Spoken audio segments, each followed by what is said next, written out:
Bharat today news కి స్వాగతం. సిద్దిపేట జిల్లాలో హుస్నాబాద్ బస్ స్టేషన్లో ఆకస్మిక పర్యటన చేసిన మంత్రి పొన్నం ప్రభాకర్ ప్రయాణికులతో ముచ్చటించి వారి సమస్యలు అడిగి తెలుసుకున్న మంత్రి పొన్నం ప్రభాకర్ ఆర్టీసీ కండక్టర్ డ్రైవర్ల సమస్యలను అడిగి తెలుసుకున్నారు. వారి సమస్యలు ప్రభుత్వం దృష్టిలో ఉన్నాయని సమస్యల పరిష్కారం కోసం చొరవ తీసుకుంటామని హామీ ఇచ్చిన మంత్రి పొన్నం ప్రభాకర్ మీ సమస్యలపై ఎప్పుడైనా నాతో మాట్లాడవచ్చు. మంత్రి పొన్నం ప్రభాకర్ ఆర్టీసీ సంస్థ పరిరక్షణ, కార్మికుల సంక్షేమం, ప్రయాణికుల సౌకర్యం మూడింటిపై ప్రాధాన్యత ఇస్తున్నాం. ఆర్టీసీ మా కుటుంబం పెద్దగా సమస్య పరిష్కారం చేసుకుంటాం. సమస్య పరిష్కారానికి మా తలుపులు ఎప్పుడూ తెరిచి ఉంటాయి. ఆర్టీసీ ఉద్యోగులు కూడా మేము చర్చలకు సిద్ధమన్నారు. ఈ నెల 5-6 తేదీల్లో హైదరాబాద్లోని ఉంటా. ఆర్టీసీ ఉద్యోగులు ఎవరైనా ఎప్పుడైనా కలవవచ్చు, మీ సమస్యలపై చర్చించవచ్చు. తెలంగాణ ప్రభుత్వం డిసెంబర్ 9 నుండి మహాలక్ష్మి పథకం ద్వారా ఆర్టీసీలో మహిళలకు ఉచిత బస్సు సౌకర్యం అందిస్తున్నాం. బస్సు సౌకర్యం అక్క చెల్లెళ్లకు ఎంతగానో ఉపయోగపడుతుందని తెలిపారు. మహిళలు అంతా సంతోషాన్ని వ్యక్తం చేస్తున్నారన్నారు.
ఎప్పుడైనా పోతుంది కదా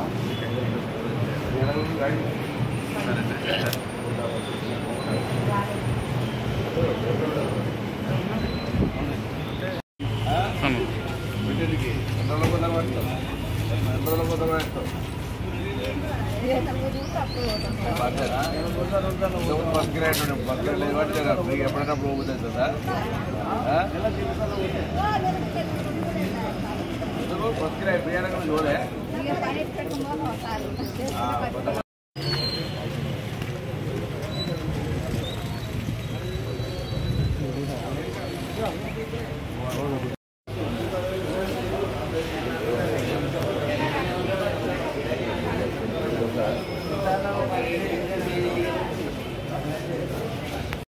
డిసెంబర్ 9 నుండి మహిళలకు ఉచితంగా బస్సు ఇచ్చేటువంటి సందర్భంలో ఈ సౌకర్యం వల్ల తెలంగాణ వ్యాప్తంగా అక్క చెల్లెలందరికీ అనేక రకాలుగా ఉపయోగపడుతూ ఉంది.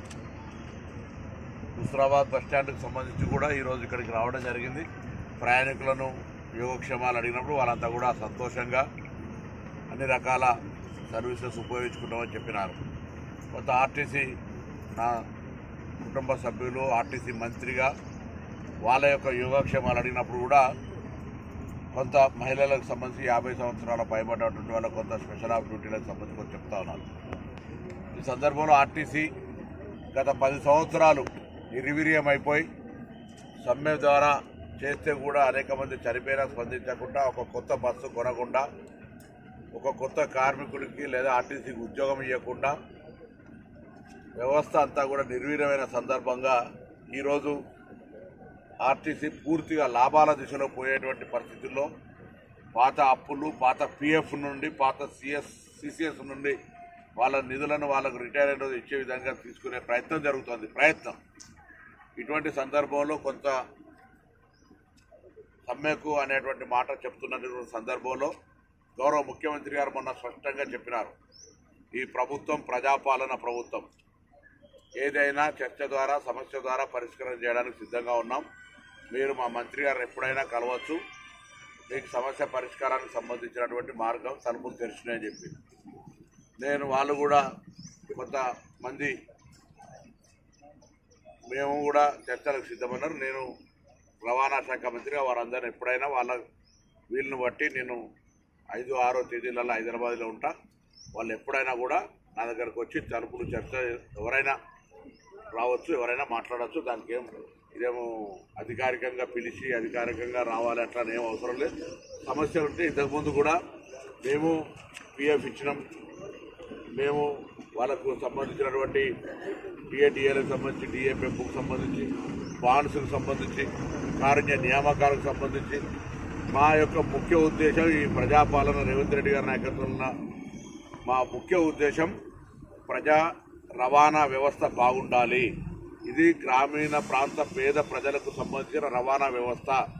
అందుకే కొత్త బస్సులు కొంటా ఉన్నాం, కొత్త నియామకాలు చేపడతా ఉన్నాం, కారుణ్య నియామకాలు ఇస్తా ఉన్నాం, కార్మికుల సంక్షేమానికి సంబంధించినటువంటి పాత డిఏలు ఇస్తా ఉన్నాం, బాండ్స్ ఇస్తా ఉన్నాం.